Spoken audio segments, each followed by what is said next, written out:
This is the Jim Deedlow podcast. You can go to Apple, Spotify, wherever you get your podcasts, and you can listen to my stuff. Sometimes it's just stuff from the morning show that we post, or sometimes it's separate from the morning show. This is certainly that. This is my Substack, which you can go read and like that and become a subscriber there too. And all you got to do is go to substack.com and type in my name, Jim Deedlow. This one's called Never Made It to Wayne's Trick Shop. It's from December 14th of 2025. As you know, I wake up on Sunday mornings and watch the news shows. It's something my grandpa, a tall, proud German, made me do when I stayed with him and Grandma for 2 weeks every summer when my family went to Florida. Get up, you know the drill, he'd say as he kicked my bed. It wasn't the worst thing. I'd stumble to a plate of eggs and bacon on a TV tray that Grandma had laid out. She wouldn't sit with Grandpa and me to watch the shows, choosing instead to bustle around in the kitchen. Every once in a while, she'd yell, "Hey, that man's gonna read the ruin of this country," or, "I wish they would attack inflation instead of just talking about it. I paid 50 cents for a dozen eggs this week." There was this rather odd thing that my grandpa did. I didn't think of it as odd, really, until one of my friends, Chris Kleizak, rode his bike to my grandparents' house in Hammond to pick me up to go to Wayne's Trick Shop in downtown Hammond. "Does your grandpa always do that?" Kleizak asked. "Do what?"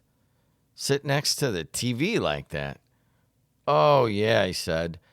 "He has this eye disease and can barely see." Grandpa would sit right next to the TV and literally put his face to the side of the screen.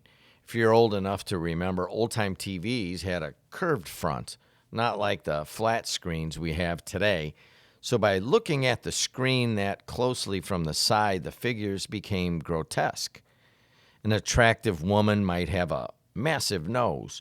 A Cubs player might be holding a huge bat, or a tiny one, depending on if he was right or left-handed. A little kid might appear bigger than his parents on the other side of the screen. "Doesn't that hurt his eyes?" Kleizak asked. He says the TV gives off harmful x-rays straight ahead, but not to the side. It's just something he does. Are we going to ride to the trick shop or not? That was a long time ago. This is a Sunday morning in December of 2025, and I'm stalling. If you listen or watch my morning show, you know I do this when there's a topic I don't want to get to. It could be a distraught husband killing his wife or a teacher committing sexual abuse on children at a local elementary school. The stories, the realities I often stall the most about, though, are mass shootings. This morning, we wake to the shooting at Brown University, 2 killed, 11 injured, and that was in Rhode Island here in the United States, and then 11 killed and 29 injured at a Hanukkah event in Australia. There's a rabbi on the screen right now, a 54-inch flat screen, talking about a massacre at a beach halfway around the world.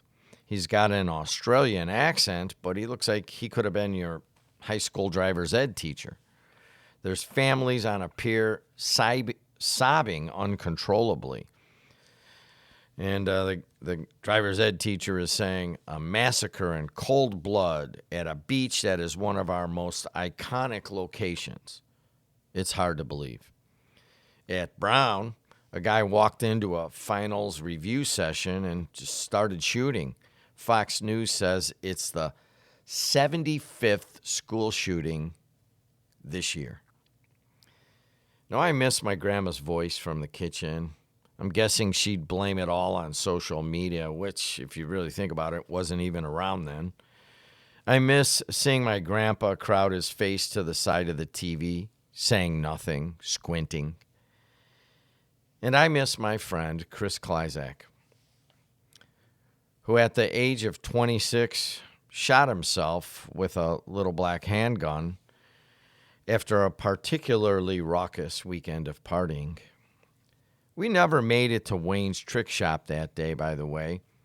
We instead veered to the Army-Navy surplus store, marveling at the hollowed-out missiles, deadened hand grenades, machetes, bazookas, and, of course, little black handguns. Once again, you can go to my Substack and read all this silly little Substacks that I do. So go there and like it. You can also go to Apple, Spotify, and get my podcasts. And, of course, you can listen to me on 3 days a week on the morning show on WJOB.